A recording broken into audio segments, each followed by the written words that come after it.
जय बजरंगबली, मेरा काम कर देना। जय हो, जय बजरंगबली, जय बजरंगबली। नमस्कार पंडित जी। जय श्री कृष्ण। नमस्ते पंडित जी। जय श्री कृष्ण, जय श्री कृष्ण। दीनदयाल जी, दीनदयाल जी। अरे आइए आइए पंडित जी। नमस्कार नमस्कार। आज फूले भटके हमारा घर पवित्र करने कैसे चले आए? ये तो जग की रीत है, स्वार्थ बिना प्रीत भला होती है। ऐसी खुशखबरी लाया हूँ कि सुनकर आप पंडित का पेट और पीठ दोनों लाद दोगी। दीनदयाल जी कहाँ है? बस दफ्तर से आते ही होंगे। नमस्कार पंडित जी। नमस्कार नमस्कार। कहिए, कोई खुशखबरी लाए हैं क्या? हाँ हाँ भाई, कल आपकी बेटी रजनी को देखने के लिए कुछ लोग आ रहे हैं। अरे वाह। लड़के के बाप का कानपुर में कपड़े का बहुत बड़ा कारोबार है। वाह। हाँ, लड़का हीरो है। हीरो? नहीं नहीं, हीरा है, हीरा। लड़का कानपुर हैवी इलेक्ट्रिक्स में बहुत बड़ा अफसर है। वाह पंडित जी वाह। मेहमानों की खातिरदारी में कोई कमी नहीं रहनी चाहिए। जी उसकी आप चिंता मत करिए, आप उनको लेकर तो आइए। हाँ, लेकर आता हूँ। नमस्कार नमस्कार। जय राम जी की। ठीक है। गोदावरी, ओ गोदावरी, याद है ना आज अपनी रजनी को देखने लड़के वाले आ रहे हैं? अगर खाने पीने के मामले में जरा सी भी कमी हो गई तो समझ लेना कि रिश्ते से भी जाएंगे और इज्जत से भी। इसलिए खालिस मावे के रसगुल्ले तैयार करवाना। रसगुल्ला ऐसा हो कि हाथ में लो तो रस टपकने लगे और मुंह में लेने से पहले लार टपक पड़े। टपक गई। चुप कर। केसर पिस्ता डालकर गाजर का हलवा बनवाना, और अगर सूजी का हलवा घी में सराबोर हो बस फिर तो कहना ही क्या है। जैसे काई में पांव रखो तो आदमी रपट जाता है, वैसे हलवा मुंह में रखो तो पेट में सरक जाना चाहिए। शाने सेठ, हे हलवा किसकी पेट में सरकेगा? गंगूबाई अपनी बकबक बंद करो।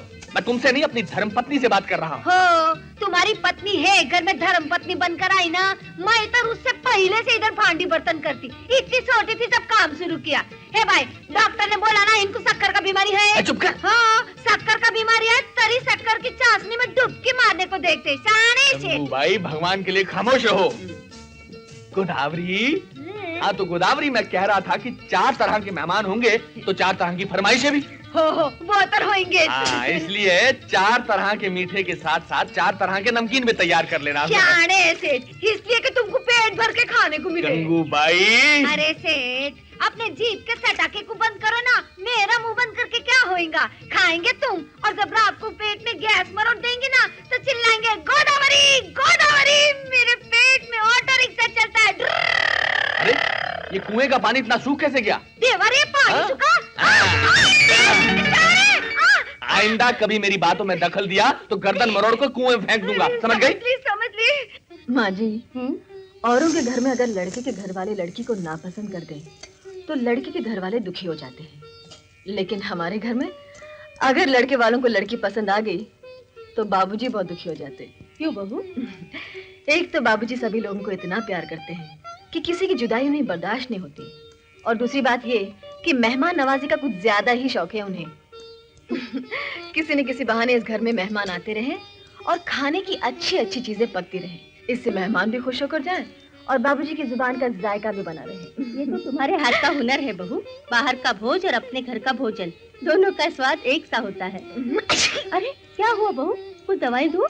नहीं नहीं माँ जी, आपने अभी भी मेरी तारीफ की ना, जरा नाक में चढ़ गई। अरे बहू, लाल मिर्च और नमक उतार के अंगार में डाल दो, पट पट पट पट सब नजर चल जाएंगी। सच्ची माँ बेटी में ऐसा प्यार नहीं देखा जो सास बहू में है। माटी बेली, किधर मेरी नजर नहीं लग जाए। देवारी देवा, ये क्या तुम मुझे हर वक्त परेशान करती रहती हो? पिछली बार सहारनपुर से लड़की देखने चले आए थे, इस बार यहाँ कोई कानपुर से देखने के लिए आ रहा है, अगली बार कोई नागपुर से चला आएगा। ये हर महीने लड़के वालों की आओ भगत में ही मेरा सारा बैंक बैलेंस खत्म हो जाएगा। लेकिन आप इतने जोर से क्यों बोल रहे हैं? जरा आहिस्ता बोलिए, बाबूजी हॉल में बैठे, अगर उन्हें सुन लिया। अरे सुन लिया तो क्या गर्दन उड़ा देंगे? महीने की हर पहली तारीख को 100-100 के 8 नोट गिनकर माँ के हाथ में धरता हूँ। ये महीने के आखिर में 100-200 रुपए की चिक चिक मुझे बिल्कुल पसंद नहीं, आखिरी बार कह देता हूँ। देखिए, आप कंपनी का बजट तैयार करते हैं तो उसमें भी कम ज्यादा हो जाता है, तो घर के बजट में थोड़ी सी ऊंच नीच हो जाए तो इसमें इतना गर्म क्यों होते हैं जी? तो क्या करूं, पैसे किसी पेड़ पे तो नहीं उगते। देखो, ये ऊंच नीच हरगिज नहीं होनी चाहिए, चाहे घर में शादी हो या और कुछ। मैं 800 रुपए से 1 पैसा ज्यादा नहीं देने वाला। ऐसा कैसे चलेगा? ये घर की इज्जत का सवाल है। ठीक है, आखिरी बार कर देता हूँ, लेकिन आइंदा के लिए कम से कम तुम तो समझ जाओ। हाँ? शिवा, ओ शिवा, शिवा, उठ ना, देख क्या टाइम हो रहा है, तू अभी तक सो रहा है। भैया गैराज में नाइट शिफ्ट करके थोड़ी देर पहले लौटा हूँ। अच्छा अच्छा ठीक है, मैं दफ्तर जा रहा हूँ, वैसे बहुत देर हो गई। तू बैंक जाकर ये चेक तोड़वा ले और पैसे माँ को दे देना। रजनी को कुछ लोग देखने के लिए आ रहे हैं, पैसों की जरूरत पड़ेगी। जी अच्छा भैया। शिवा, तू भी तो रजनी का भाई है? लड़के वाले उसे देखने आ रहे हैं, क्या तेरे लिए जानना जरूरी नहीं है कि लड़का कौन है, कैसा है, खानदान क्या है? भैया आप बड़े लोग जो घर में हैं, मैं बीच में क्या बोलूं?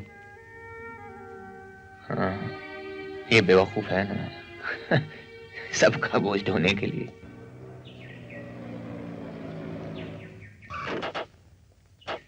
नमस्कार नमस्कार। नमस्ते। आइए पधारिए, बस आप ही की राह देख रहे थे। आइए आओ बेटे। आप कहाँ जा रहे हैं? सबके साथ भीतर चले जाएंगे तो टैक्सी का भाड़ा कौन चुकाएगा? पूरा 32 रुपया 60 पैसा हुआ है। अगर उनको लड़की पसंद नहीं आई तो पूरे 32 रुपए 60 पैसे लौटा देंगे। भैया लड़की वाले हो, लेने की बात तो बिल्कुल भूल जाओ, सिर्फ देना ही देना सीखो। दे दो दे दो दे दो, दे दो ना।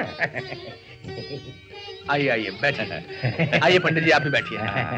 हाँ तो जगमोहन दास जी, आप हैं लड़की के पिता दीनदयाल शर्मा जी, सरकारी दफ्तर में बहुत बड़े अफसर हैं।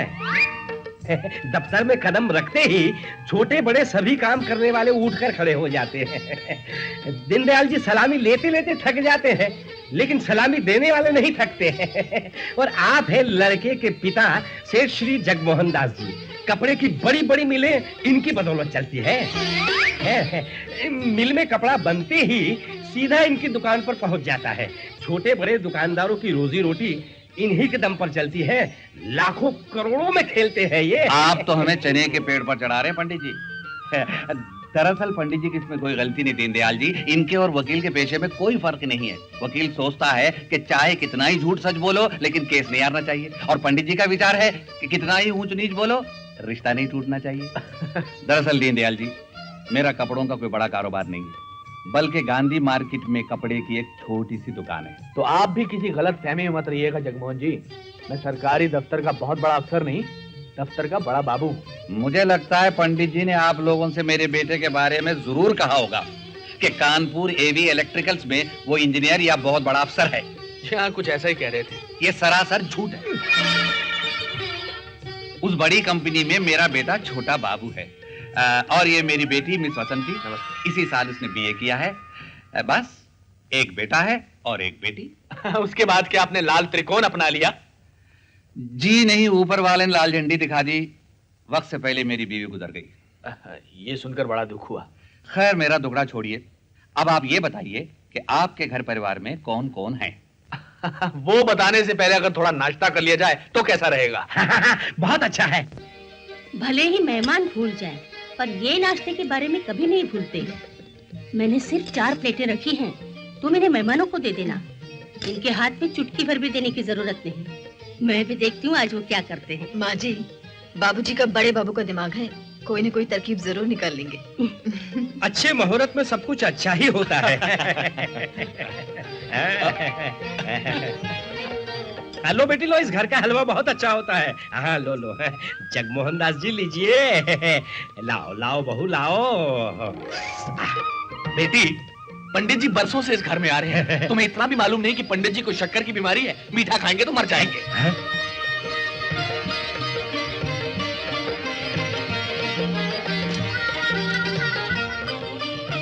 आहा, क्या हलवा है, वाह वाह वाह।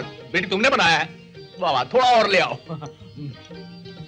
जगमोहन जी, अब मैं आपको अपने परिवार के लोगों से मिलवाता हूँ। अच्छा जी।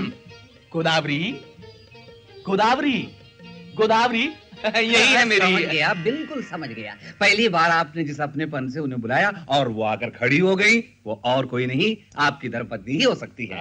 भाभी जी नमस्कार। वाह वाह वाह, दाद देनी चाहिए आपकी समझदारी। शर्मा जी, शर्मिंदा कर रहे हैं आप मेरी तारीफ करके। जगमोहन जी, दरअसल तारीफ के काबिल तो गोदावरी है। इसे खुद खाने का बिल्कुल शौक नहीं, लेकिन दूसरों को खिलाकर बहुत खुश होती है, और खासकर मुझे। आहा, क्या स्वादिष्ट हलवा बना है। आहा, ये विजय है, मेरा बड़ा बेटा। इसने जिंदगी में कभी हार नहीं देखी, सिर्फ जीत ही जीत देखता चला आया है। पढ़ लिख कर चार्टर्ड अकाउंटेंट बन गया है। नमस्ते। जीते रहो, जीते रहो। ये मेरा दूसरा बेटा है शिवा। जैसा नाम वैसा ही काम। दूसरों के भले के लिए अपनी जिंदगी तक दांव पर लगा सकता है। यूनाइटेड मोटर्स में मैकेनिक है। नमस्ते। जीते रहो। जगमोहन जी, मेरी जिंदगी की सबसे बड़ी और आखिरी भूल का नतीजा है मेरा तीसरा बेटा। इसका नाम है विद्यासागर। वाह साहब, ईश्वर चंद्र विद्यासागर, वो तो ज्ञान के सागर थे, एक महान महापुरुष। जी हाँ, और सारी जिंदगी मुझे इसी बात का अफसोस रहेगा कि मैंने उस महान पुरुष का नाम इस गधे को दे दिया। क्यों, क्या करता है ये? हाई स्कूल में पढ़ता है, पढ़ता रहा है और पढ़ता रहेगा। समझ गया, समझ गया। दरअसल ये अपनी बुनियाद मजबूत कर रहा है। हाँ, जी नहीं, ये मेरी बुनियाद हिला रहा है। हाँ, समझ गया, समझ गया। ये जो घोड़ी की तरह हिनना रही है ना, इसका नाम गंगूबाई है। पिताजी इसको बंबई से कानपुर लेकर आए थे। जितना ये घर का काम करती है उससे कहीं ज्यादा जुबान चलाती है। वैसे इस घर की नौकरानी नहीं, हमारे ही परिवार की सदस्य है। नमस्ते। अब मैं आपको अपने परिवार की उस शख्सियत से मिलवाता हूँ जो हमारे घर पर ही नहीं, हमारे दिलों पर भी राज करती है। अच्छा, कौन है ये महान हस्ती? आओ बेटी, आओ। ये हमारी बड़ी बहू। नमस्ते। इसका नाम उमा है। ये हमारे घर का चिराग है। बेटी जरा हलवा दो। इसकी मर्जी के खिलाफ तो इस घर में पत्ता तक नहीं हिल सकता साहब। बेटी जरा हलवा दो। ये भले इस घर की बहू है, लेकिन मेरे लिए तो बेटी है। मैं तो इसे हमेशा बेटी कहकर बुलाता हूँ। हलवा दो ना बेटी। जी। मुझे नहीं बेटी, शर्मा जी को।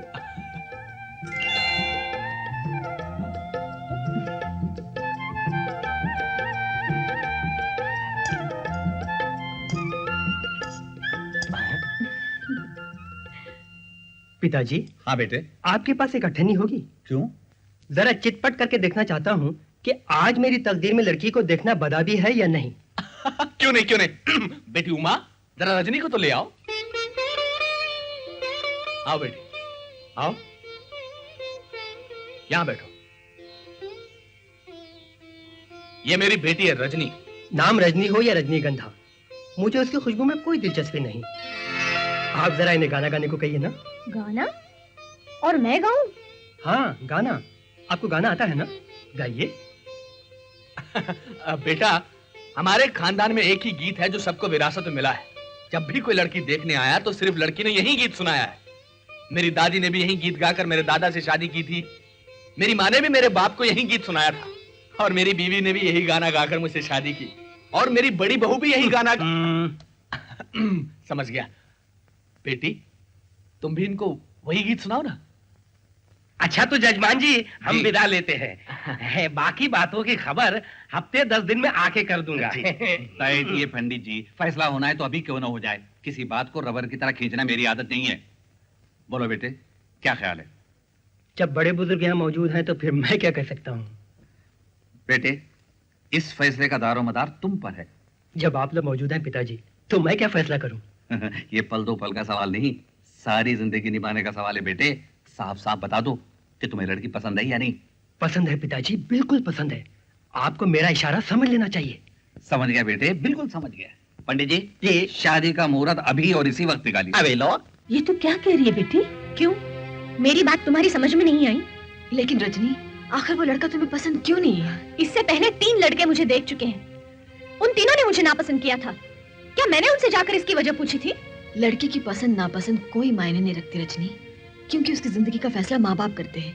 अब मुझे को देख लो, मैंने तुम्हारे भैया के साथ चुपचाप शादी कर ली। भाभी, तुम गांव की हो, मैं शहर की। तुम एसएससी हो, मैं बीएससी।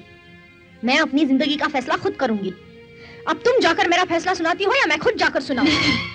तुम यहीं रुको, मैं जाकर बात करती हूँ। जजमान, मार्च की 15 तारीख विवाह के लिए इतनी शुभ है कि सदियों के बाद आती है। अच्छा बाबूजी, आप थोड़ी देर के लिए अंदर आइए। थोड़ी देर रुक जाओ बेटा, हम जरा शादी के लगन मुहूर्त पर थोड़ा विचार कर रहे हैं। मुहूर्त टलकर कहीं नहीं जाएगा बाबूजी, लेकिन इस वक्त आपका अंदर आना बहुत जरूरी है। बेटा विजय, तुम जरा मेहमानों के साथ शादी के लगन मुहूर्त पर विचार करो, मैं अभी आता हूं। शिवा, तू उनके साथ बैठ के विचार कर, मैं अभी आता हूं।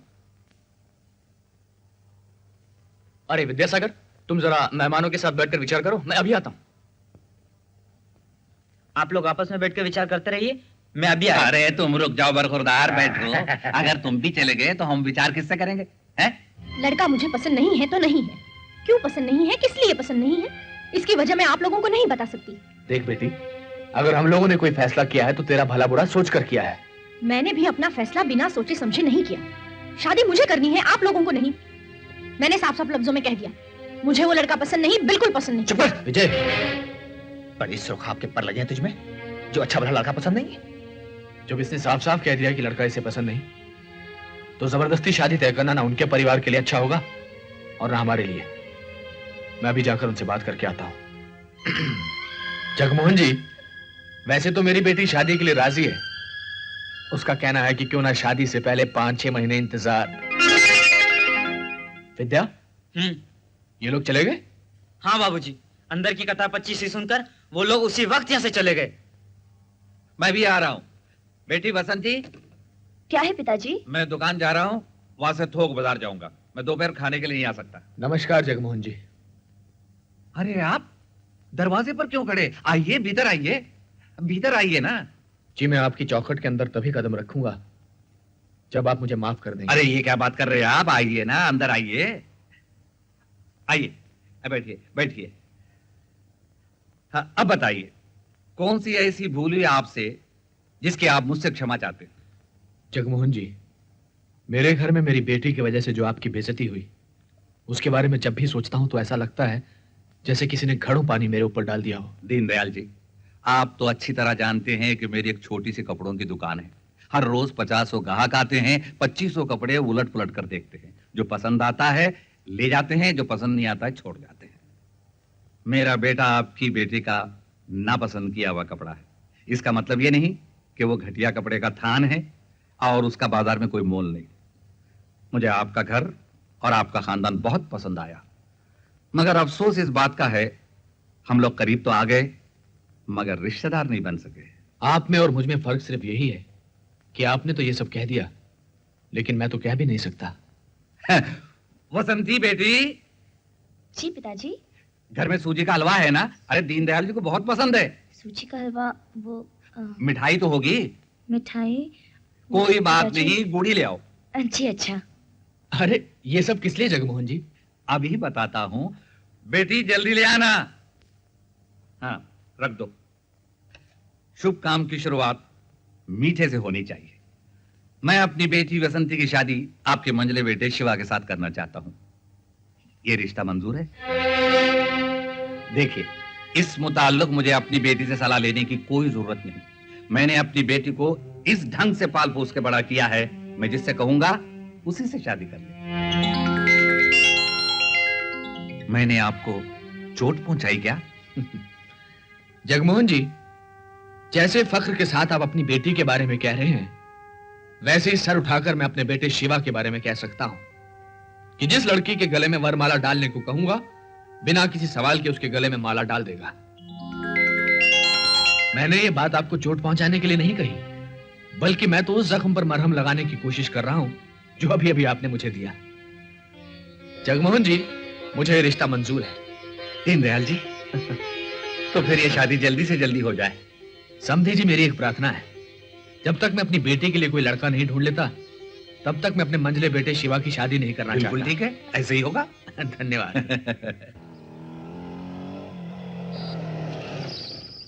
Okay dear, see you. Okay, कल कहाँ मिलेंगे?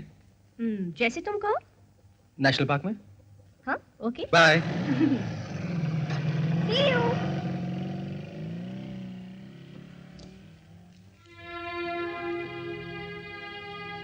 मैं एक अजनबी आदमी की मोटरसाइकिल से अभी दरवाजे के सामने आकर उतरी हूँ। आपने पूछा तक नहीं कि वो आदमी कौन था।